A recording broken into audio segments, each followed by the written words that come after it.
When we talk about politics, it's about taking eternal principles, right, and applying them to ever-changing matters. If we take those and apply them to this situation, I think, yes, we need to be careful with this, with an implementation of like a filter on devices, right? But it's not far beyond the pale of what we've done before with publicly available consumable material.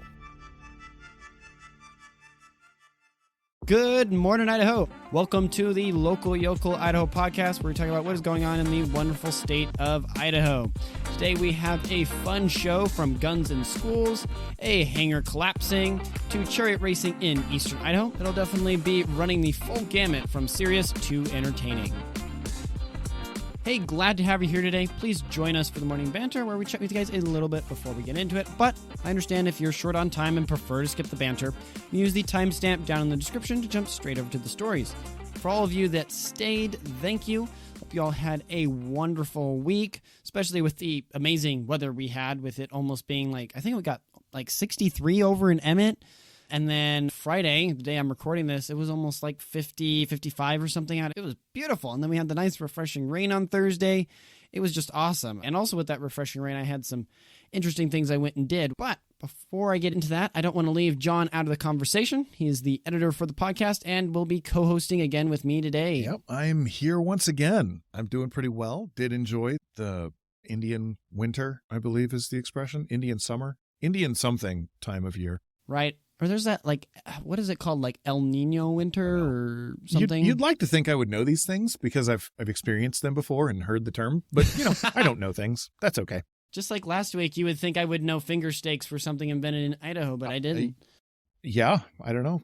Well, given I've not seen them anywhere else. Then again, I don't frequent bars where finger steaks are like the best thing ever. So what do I know? Mr. V's makes some awesome finger steaks. Yeah, Mr. V's. Awesome finger steaks. Yeah, it's a thing I'd never seen until coming here. And yeah, my brother introduced me to them. Nice. Awesome. I always thought they were a common thing. And then now I'm realizing, back tracing my steps. Wait, I haven't had any outside of Idaho. Hold on. No, at the very least, I can tell you it's not a Midwestern or an Eastern Seaboard or a Southwestern thing. So that doesn't leave many regions that it could be. I guess maybe Southern. That's what I always thought. Or West Coast, right? Finger steaks sound like something that might be Southern. And it could very well be also, but I don't know. America is an amazing melting pot of amazing culinary things, usually things that are meant to make you be overweight and die sooner, but man, will they taste amazing. Yep. John's like, yep, just move, I know. Man, I know that feeling way too well. Yeah, tonight I marinated some chicken and I fried some potatoes in bacon grease and butter. And then my wife made biscuits and it was wonderful. Nice. Like the really fluffy biscuits? Yeah, she made good fluffy biscuits. Biscuits and gravy. Now I'm thinking of that. Why did you do that to me, John? I didn't say gravy. I just said biscuits. The gravy that's a you thing. That came out of my genetics, okay? You can't say biscuits without the other part coming. I mean, butter and jelly, like biscuits all by themselves are... That too. Granted, I have to say personally, I love biscuits, don't get me wrong, right? But then if you have really good rolls next to them, I'm choosing the rolls every day of the week. I think it kind of depends on what they're going with. Okay, both of them with strawberry jelly. Which one do you pick?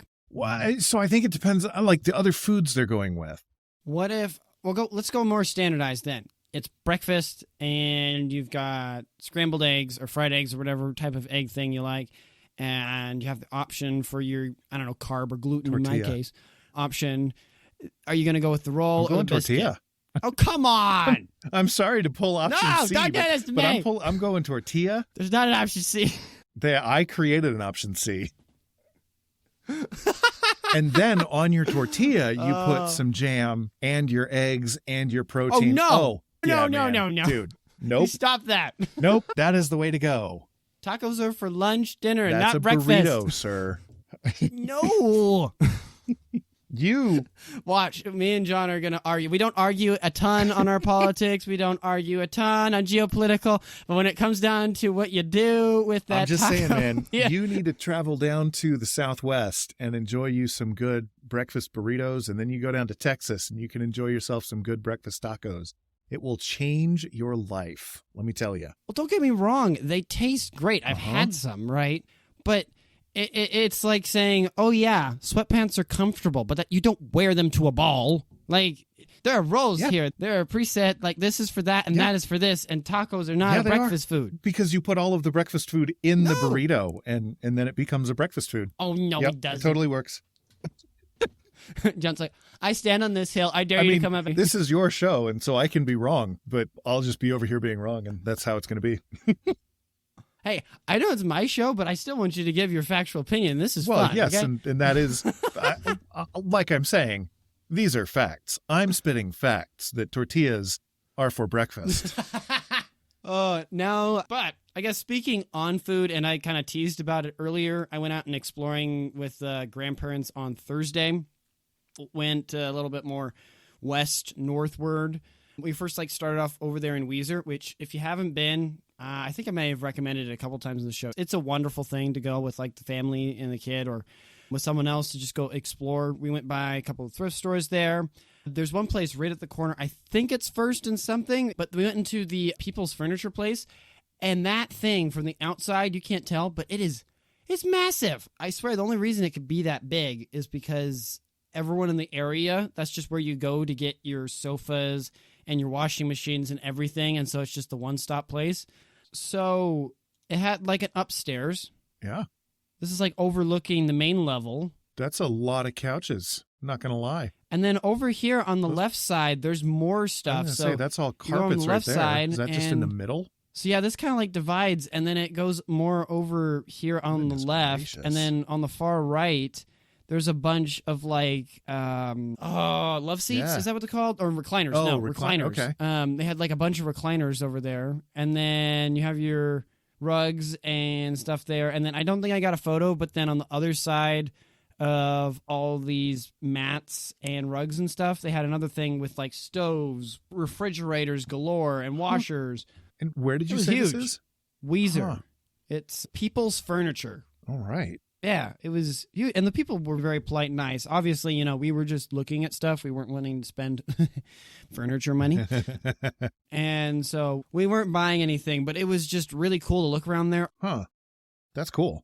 Yeah, super, super cool. Oh, yeah, and then we went over to the Weiser Chocolate Factory, which they make wonderful chocolates and stuff, and very much enjoy going there. But one other thing a lot of people don't know that do go there is that they also serve a lot of different foods and stuff. And one of the things they have that I love the most is their BLT, because you get a 1/4 pound of bacon. Goodness gracious. It's delicious.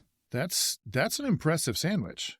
It's really, really good. I totally recommend if you're going to take a little bit of a day trip. It's beautiful to drive over there in that area up to Weiser. And that's really pretty to go through that backcountry area rather than just the main freeway, which is also still pretty.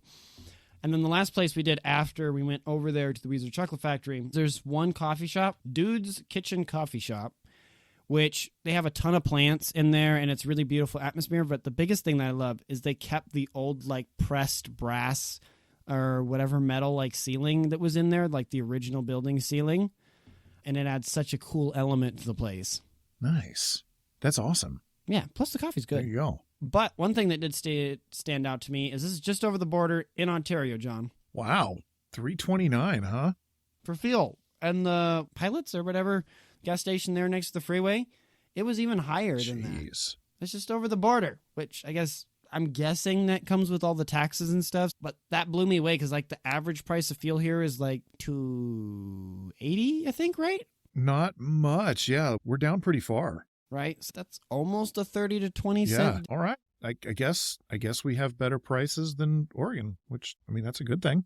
Right. But anywho, did a nice trip out there. I think I posted some of it over there on the Twitter for you guys, specifically the gas topic, because that just kind of blew me away. But definitely some cool reconnaissance over there. And I thought I'd share this on the banter with you guys. But with that said, we will transition here into the stories for this week's episode. Starting off with our first story here, Idaho House advancing bill to allow school staff to carry guns. This comes by the Bonner County Daily Bee by Ryan Supa. In a move that has sparked intense debate, the Idaho House has advanced a bill that would allow school staff to carry guns on the job. The National Rifle Association-backed legislation, House Bill 415, was introduced by Representative Ted Hill, a Republican from Eagle, and has been met with both support and skepticism. The bill would grant school employees, from teachers to bus drivers, the right to carry guns on public school campuses, provided they have an enhanced concealed carry permit. Supporters of the bill argue that it would give teachers a chance to protect their classrooms in the minutes before police respond to a school shooting. However, critics have raised concern about training, liability, and local control. The bill would prevent school leaders from mandating additional training beyond what is required for the permit, a point of contention for many lawmakers. Despite these concerns, the House overwhelmingly supported the bill, with 53 Republicans voting in favor. 5 Republicans joined the 11 Democrats in the House to oppose it. Representative Hill spent much of the debate answering questions and defending the bill, stating that most people carrying firearms at school would probably be, quote, proficient, end quote. The bill now heads to the Senate, where it will face further scrutiny. As it advances, questions remain about a provision that would protect school employees from legal liability. Representative Hill clarified that the liability provision only applies to the decision to engage or not to engage in a gunfight, but once engaged, the individual is responsible for their actions. This legislation marks a significant shift in Idaho's approach to school safety and has the potential to set a precedent for other states. As the debate continues, the focus remains on balancing the need for safety with the practical implications of arming school staff, which I think, and I have a feeling John will agree, I think this is a wonderful idea, especially in conservative circles. It's regularly joked about that, like, oh yeah, school shootings, I could solve those right now. How? You would arm everyone in the school. So if a person comes in or that wants to do harm, they know I can do harm, but I'm not going to get very far with it. I think this is really great legislation and should have happened, several years ago, but welcome to government, right? Yeah, no, I agree. I think this is a good thing. We've talked about previously what the real solution to these problems is, and the real solution is family. These issues start in the home, and if we can help solve the home problem, then a lot of these issues would go away. To me, this seems more like a mental health epidemic than anything else, and not a mental health epidemic that's solved by just sending your kids to a therapist and having them talk to the therapist. The real solution is fathers and mothers who love their children in the home. Now, that doesn't mean that crazy stuff won't happen. And so for those crazy things that happen, this seems like a great line of defense. The adage is, how do you stop a bad guy with a gun? A good guy with a gun. And again, another saying is, when seconds matter, police are a minute away. So you need someone with the power to stop the situation right here, right now.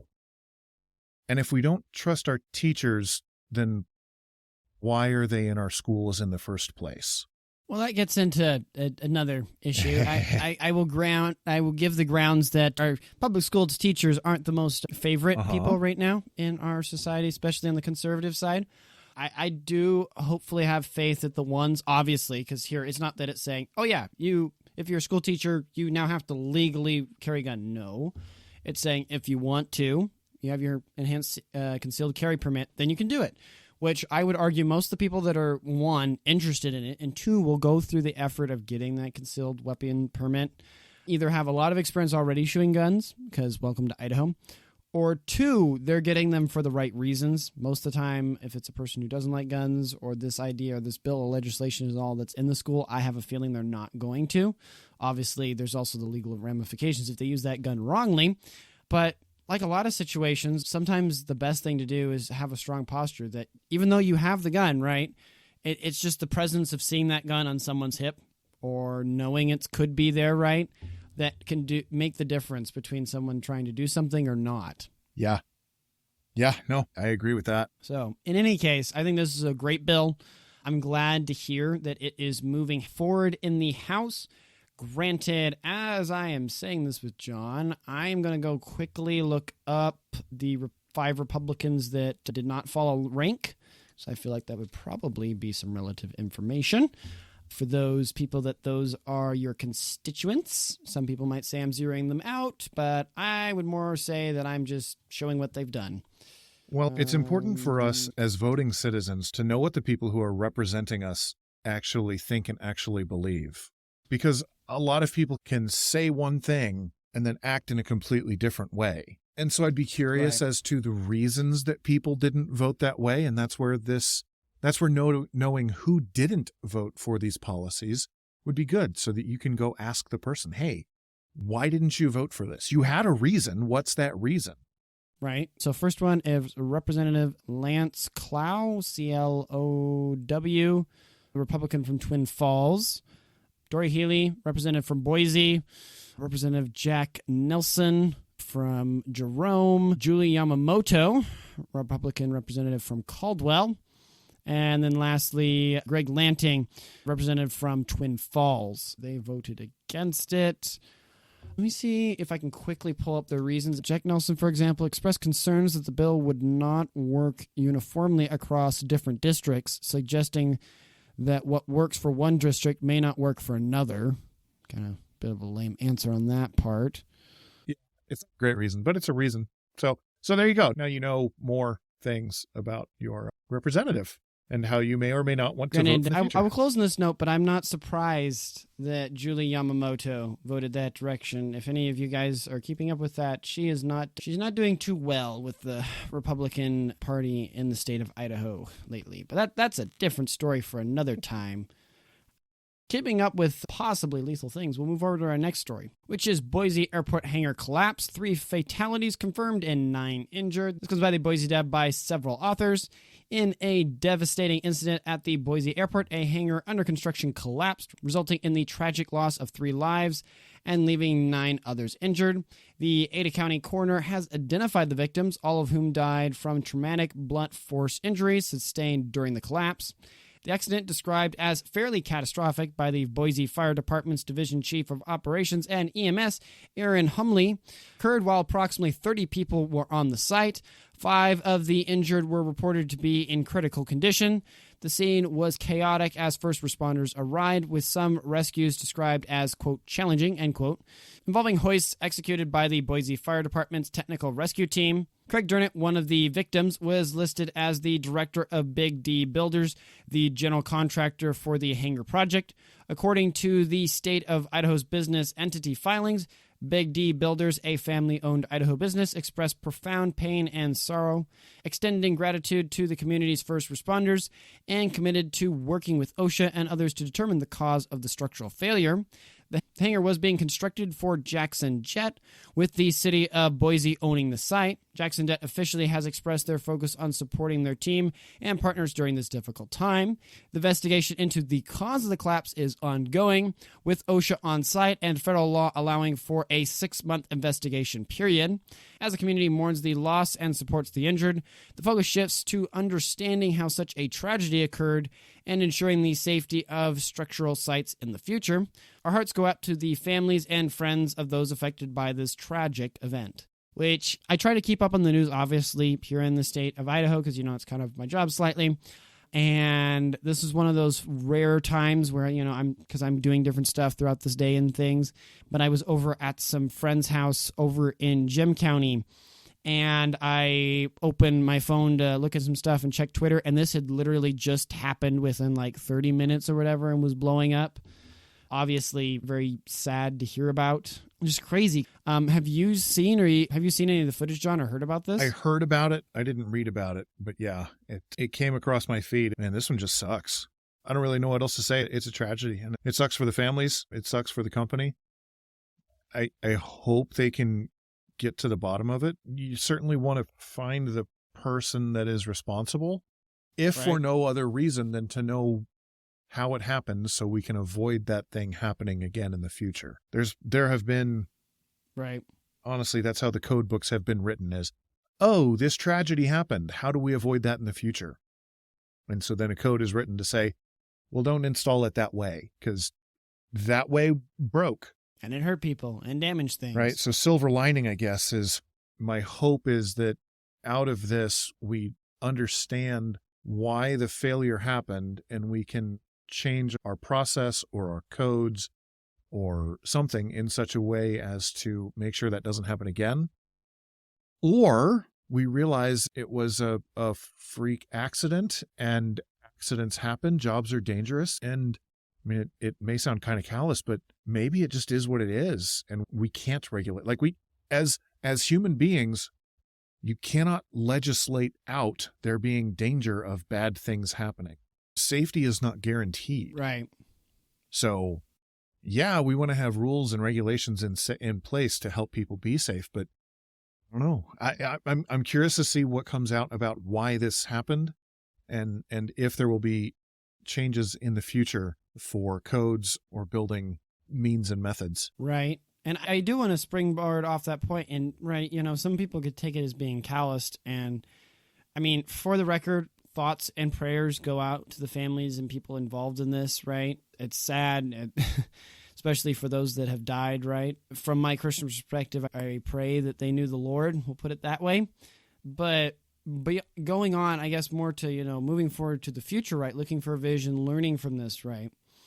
I think oftentimes in America, and it comes from a good place, it comes from a place of caring, that we have a problem or issue, example here, the hangar, right, falling and collapsing.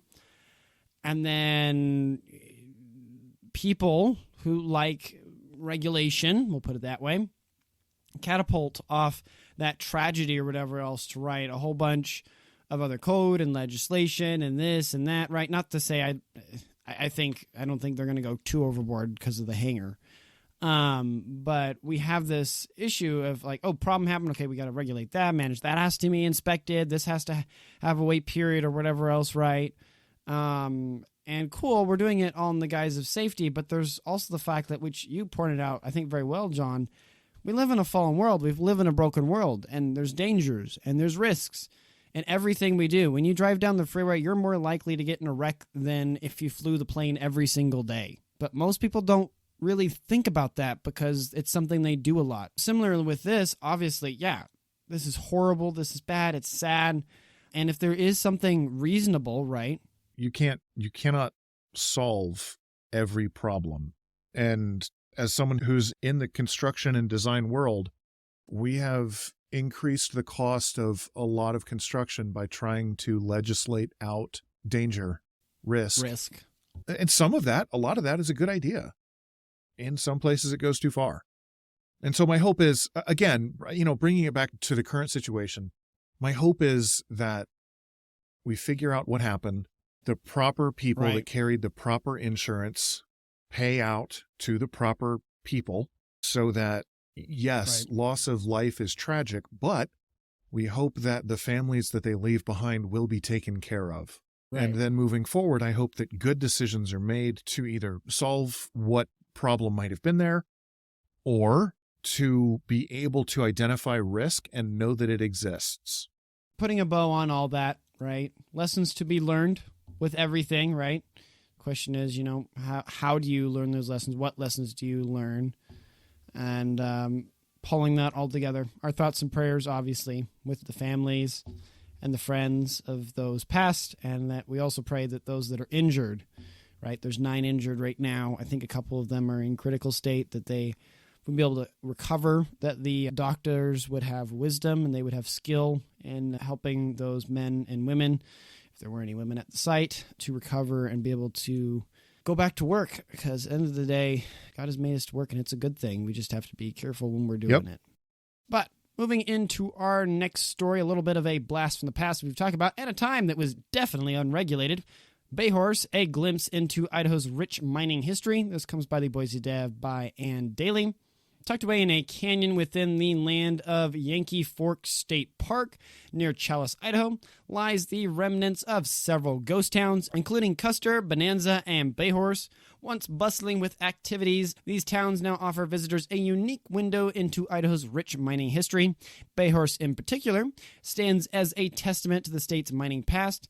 The area was discovered in 1864 when a lone prospector stumbled upon ore in a tributary of the Salmon River while searching for a lost horse. Very Idaho issue to have happen there.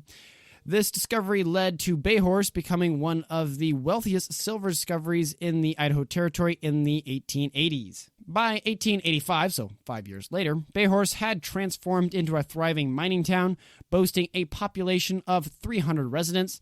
The city was home to a mill, several houses, 3 stores, a hotel, a restaurant, a meat market, a lodging house, and 5 saloons, because, you got to have your alcohol out west.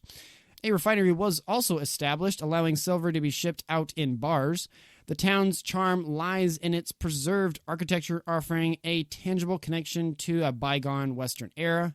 Before the turn of the century, more than 10 million in ore, including silver, lead, and copper, was extracted from the Bayhorse mining district. In 1976, Bayhorse was added to the National Registry of Historical Places. 30 years later, in 2006, it became part of the Idaho State Park system and opened to the public in 2009 as part of the land of the Yankee Fork State Park.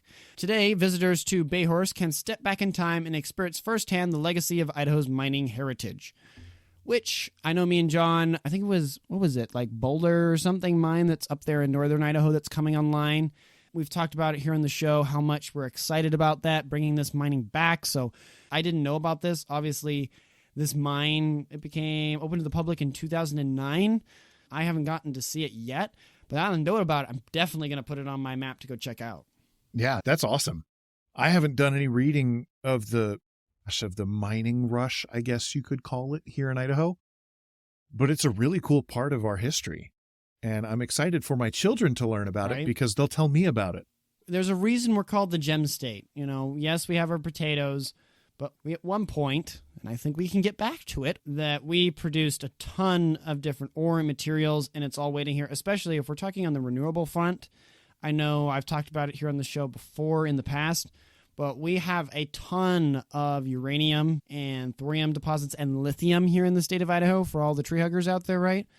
That we can mine, and I think we should. Better to mine it here than it being mined in third world country. We can mine it here, we can refine it here, and do all the assembly here. And just, obviously, if you want to talk about greenhouse emissions, right, or carbon emissions, right, wouldn't it be more effective to literally have the mine less than a couple hundred miles from the refinery and then have the refinery only a couple hundred miles from the assembly line?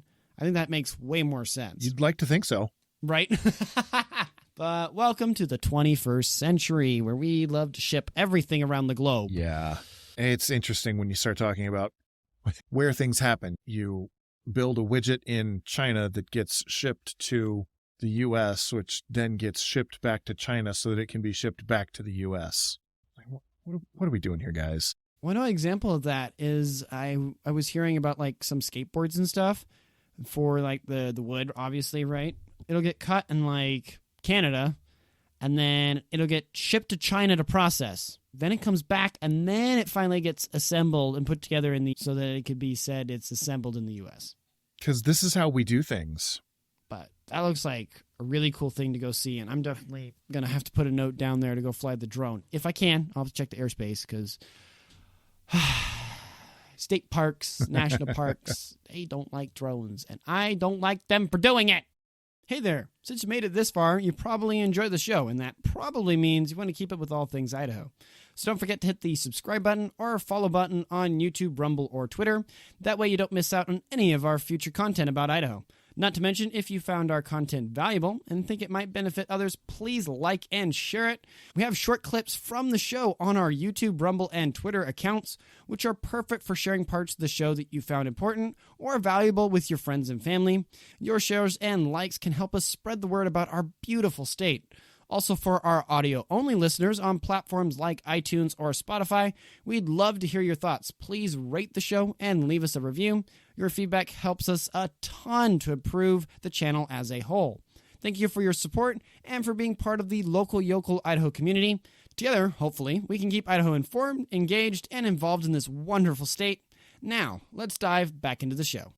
Moving back into the political world, we have Idaho lawmakers target pornography in a move to safeguard children. This comes by the East Idaho News by Kevin Richert and Ryan Soup of Idaho Ed News. Idaho lawmakers are taking a stand against online content deemed harmful to children. 2 bills introduced this week aim to regulate children's access to certain online materials, marking a significant move towards enhanced digital safety for minors in the state. One of the bills, introduced by Representative Julianne Young and Representative Elaine Price, would allow parents to sue companies that post online material harmful to children. The legislation primarily targets pornography or material that appeals to the prurient interests of minors and depicts sex. According to the bill, parents could potentially be awarded $10,000 in damages, plus nominal and compensatory damages.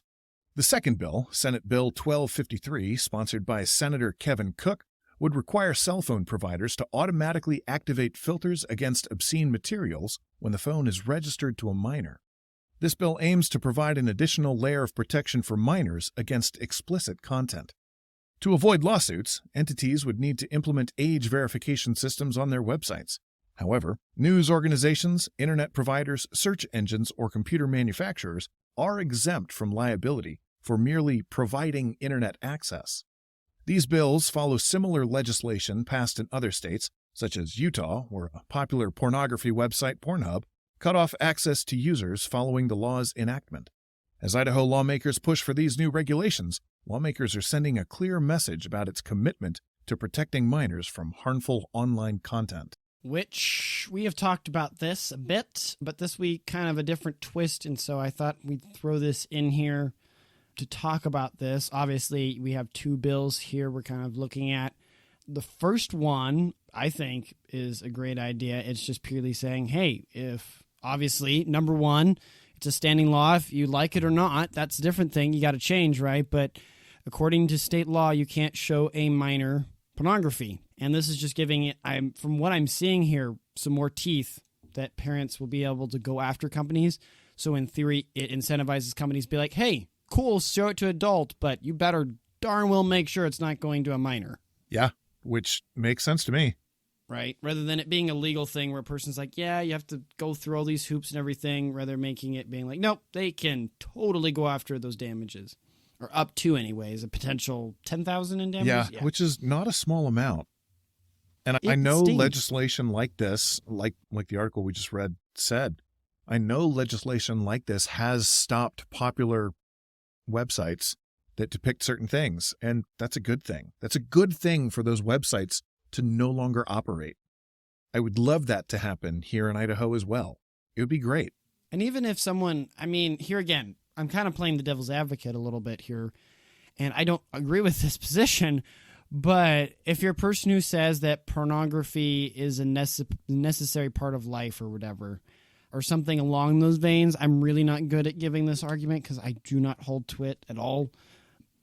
I would say, cool, I guess, but shouldn't we at least say that when your brain is developing and very fundamental in that development, when you're, young and you really don't have all your faculties to both understand what, is arousing you or what you were finding interesting in that sense, should we not expose it to kids? Like, there used to be a standing, cultural thing that we all understood that was, you don't give caffeine to minors, right? You don't do these certain things because they're developing.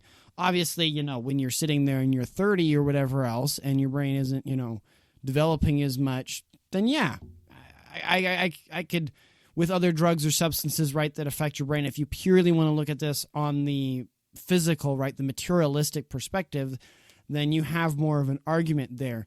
But when we're getting into the realm of minors, I really think no. And I think a lot of the porn companies know deep down that's how they get their users. Mm-hmm. They get them young. Their brain is accustomed to what I would call the high, right? That your body gets used to the level of dopamine, right? Because there's an action that comes after oftentimes. And your body gets used to that and it becomes necessary, especially if you're doing that at such a young age, right? I would even love if websites that offered that material didn't exist. Or just very hard to get to, right? Or they're very hard to get to. They require any number of additional steps. That's the thing. So my wife and I have had this conversation, and one of the popular stances against bills like this is, well, but you can always get to it. Your kids can always get to it. And to that I say, well, yeah, your kids can also get cigarettes and weed and beer. That's a thing, yes. But that doesn't mean we just have it available. Let them. For a child to get their hands on liquor, they have to have someone who will go to the liquor store and buy it for them. Because the liquor store won't sell, or shouldn't sell, to minors. does that mean then that you have to take the same logic to both places? And if we have decided that explicit materials such as these are harmful to minors, which I would hope that we can all agree that they are, well, then at the very least, give them the same requirements to access the material that you have to purchase material that is also age guarded. I'm not sure about the cell phone one. I know there's concerns. It's kind of an issue I've heard people divided on in any of the Republican side of things.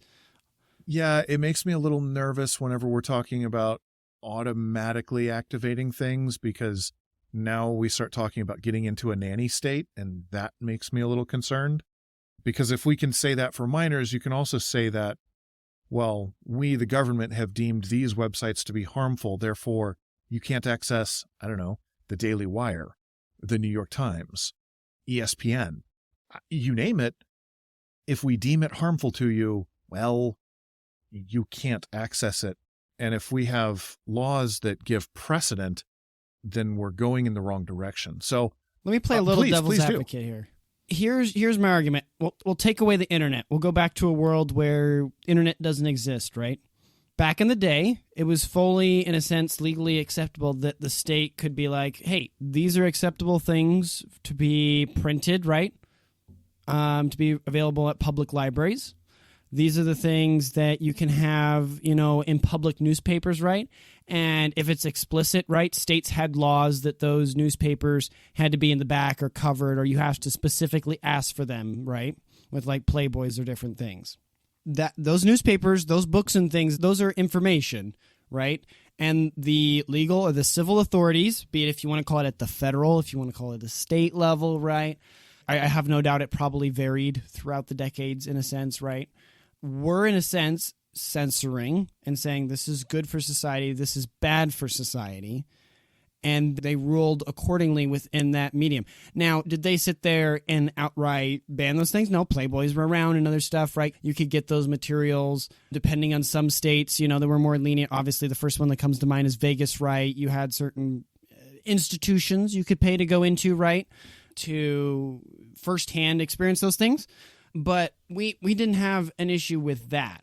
So I would say taking that precedent, right, because when we talk about politics, it's about taking eternal principles, right, and applying them to ever-changing matters. If we take those and apply them to this situation, I think, yes, we need to be careful with this, with an implementation of like a filter on devices, right? But it's not far beyond the pale of what we've done before with publicly available consumable material. Yes and no. I agree with the premise.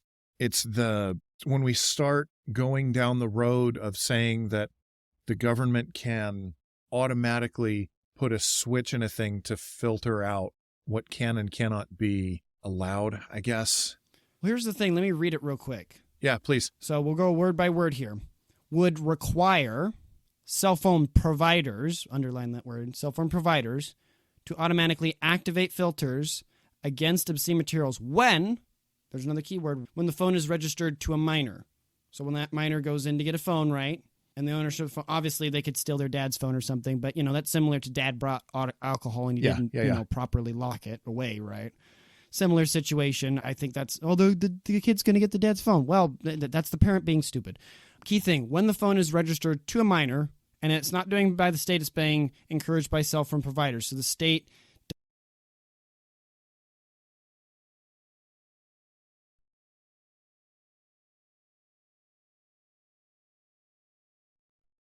I agree that we have the prepositions on there when it's by a minor, but still I don't know, it seems like we're potentially opening a floodgate to say, well, we allowed it to ban for minors, but this is harmful to all people. That's the thing. We've decided that pornography is bad for minors, right? And that's agreed upon. But if you talk to people on the left side of the aisle, they will say that right-wing ideas are bad and harmful to everyone. And so therefore we need to censor those away. And so the idea is that, okay, we've agreed that pornography is bad for minors. in the same light, the Daily Wire is bad for everyone. Therefore, the Daily Wire also needs to go under those filters against obscene materials, because the Daily Wire is obscene materials. Now, whether you like the Daily Wire or not doesn't really matter. That argument gets applied, right? Like, people have gotten kicked off of social media just because they wouldn't say that there are more than two genders. And so that's where my fear is, because yes, we're saying that it's only for minors, it's only for this, but as soon as we open the floodgate to say it's okay for the government to automatically censor things just because we say so, that's what makes me nervous, because, again, we're setting precedent here. And so, yeah, I realize historically with brick and mortar things, precedent was set. You have to keep the girly mags hidden away. You can only give, if you're Blockbuster, you can only rent out the spicy videos if someone specifically asks for them. I remember those rooms. I remember as a kid being like, ooh, there's the room behind the curtain. I want to go in there. And then being thoroughly disappointed when I finally did. But it's, again, it's the automatic, because we've deemed it obscene. That's where I get nervous, because that, again, it opens the floodgate to saying, well, I think this is obscene, therefore it should be denied to everyone because it's harmful to everyone to have these ideas. So there's a line, and I don't know. I'm torn on it. Well, I can see where you're coming from, because you have the world of like hate speech, right? And all that we've heard, where legislation that's saying, hey, you can't say these words, and if you say these words right, or if you're just posting on social media your opinion right on something, that could be a hate crime, right? Hate speech, and you could get doxxed for that. And definitely I can see the connection with this. And there again, it would be interesting to roll it over and see how it's executed. Obviously, there might be a better way, and I would have to dig into this a lot more, because most of this discussion that me and John are having right now, I have not dug into the weeds a ton. If the gentleman for this bill hears this, love to have you on. Would really super love to have you, and we could talk and have a bunch of questions, and it'd be awesome to have that conversation. But I would argue a lot of the time, maybe going a little bit broader on this topic, we as the right kind of like, well, we don't want to set a precedent. We don't want to set a precedent. Don't want to set the precedent. A lot of things has already been set by left. They're willing to say, no, this is wrong. This is right. We're going to write legislation, what we think is right and what we think is wrong. And we're not worried about the whiplash. I would say, as conservatives, and also looking at American political history, that's the way that we should be acting in a certain way, in some ways, to be like, no, this is wrong, this is right, and we're going to write legislation accordingly. And then the parties balance each other out in that process of what is wrong and right in that. Now, how does that all work out with this? We'll see. But we would love to hear your thoughts. Yeah. Send us a message on Twitter or email. Love to talk about it, especially if you guys send in something to talk about on the banter. We're always welcome to get emails and stuff in, as long as they're nice and respectful and a reasonable question or encouragement. Obviously, if you're going to send something, really, well, you didn't put me on the show. Well, clean your mouth, please. Honestly, I don't care. Send me hate mail. I'm still curious to hear your opinions. Okay, for the record, a little bit of behind the curtain, referring to John's earlier joke, that John finds great glee sometimes if people comment or meanly on the videos and stuff. It makes him laugh to no end. So you might think you're bringing our spirits down here at Local Yokel Idaho, but you're just making him sore. We're over here really enjoying it, and we find it really entertaining, all of it. So any engagement, good or negative, it's going to be fun. Hey, I'm with Donald Trump on this. Any press is good press. Oh, if there's one man that's taught us that, it's right. That guy. But speaking of things that are competitive and can be a little bit physical, Chariot racing returns to Rigby, a revival of an ancient sport. This comes to the East Idaho News by Mary Boyle.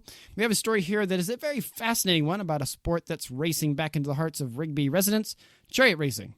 Laramie Wheeler, a world champion cutter and Chariot Racing Associate member, is part of a dedicated group in Rigby working to revive this ancient sport. Chariot racing, reminiscent of Roman times, involves teams of 1 or 2 horses, a chariot, and a driver competing at high speeds for a shot at a state and national glory. Despite the chilly season, with races running from December to March, chariot racing remains a family affair. Wheeler, whose father was once an announcer for the races, cherishes the sport's ability to unite families. The Rigby Club is now gearing up for championships in March, with races happening every weekend, weather permitting, of course. The sport's revival has been challenging. Attracting new faces and its teams is tough. And getting people to travel for an event in Wyoming and Utah adds another layer of difficulty. However, Rigby has scored a significant victory by securing the World Cutter Championships for the next 3 years. The World Championships, once a gathering around 50 teams, now sees about 15 to 20 teams, but Wheeler is optimistic, noting a growing interest and attendance, especially when teams from Afton, Wyoming came down to compete. The World Champion Cutter and Chariot Racing Association World Championship is set for Saturday, March 2nd and Sunday, March 3rd at the Jefferson County Fairgrounds in Rigby, with races starting at noon on both days and the champion set to receive a new chariot. It is the perfect opportunity for newcomers to experience the thrill of the sport. Quote, "I think it's starting to become a hit," says Wheeler. "I think it'll be great," end quote. So if you're looking for a unique and exhilarating event, head over to Jefferson County Fairgrounds and witness the revival of chariot racing in Idaho. Which, we were going to talk about this last week, but for those who remember, last week was very packed. And so we bumped this to next week for our interesting and final story, which, I find it fascinating. It seems like here in Idaho, there is a certain amount of people that really like medieval culture. I don't know if that's part of like the homeschool ethos, because I swear most of my friends and stuff growing up in homeschool, there was something about medieval things that they loved so very much. I didn't quite get hooked on that too much. Personally, I prefer not the clashing of swords, but more the rumble of guns in my preference. I like to be able to shoot from a range. But, as the British would say, it's the only civilized way to do warfare at a distance, you say. But definitely interesting to see. Hopefully it continues. At some point, if I can get over there, I won't be able to for this one. It would be cool to go see it in action, especially with like other things like horse racing. I know for a long time in human history has been a big thing, but you don't see it quite as much anymore. Yeah, no, this is a thing that sounds really awesome. I know even going back to watching Ben-Hur, this is something that chariot racing has always struck the hearts of people. You're going fast. Things are seemingly in any way dangerous. You're using horses and you're close to the ground. It's awesome. So I'm totally on board with these things happening. They could be a lot of fun to go to, and I'm totally down with this. As to homeschoolers seeming to like all things medieval, I think that might be a regional thing. In Michigan, we weren't into medieval stuff. So I don't know. It might be a regional thing or not. I don't know. We were into, video games and basketball and lots of ping pong. I guess you guys were just a little bit more normal than we are here. I don't know if it's something maybe in the tap water or drinking water. It's just the mountains elicit some Lord of the Rings preference. They're like, I could see the mountains over there. I feel like I'm in a Tolkien story before I even began. Oh, you know what? I don't know. When did the Lord of the Rings happen? Oh, man. All right. So the Fellowship released in, come on, IMDb, 2001. See, I graduated in 2004. So I was a sophomore. With the Tolkien films? It might have, because by the time the Lord of the Rings came out, I had already passed the formative stages. And if we were into anything, we were into things like Star Wars or gunfights from 80s, 90s action movies. That's what we grew up on. Or old Westerns. And I say old, we're not talking old now. They weren't that old then. So I truly wonder, like the Lord of the Rings has had a huge cultural effect. It has. And I could see that being a big deciding factor, because the Fellowship came out in 2001 and it was 3 years later that the Return of the King happened. And then The Hobbit, when did The Hobbit come out? Google fooing right now. The Hobbit came out in 12. So I would have been 10? So not only did you have the backdrop of The Lord of the Rings, but then you had the Hobbit trilogy come out, and as bad as it was at least interesting. How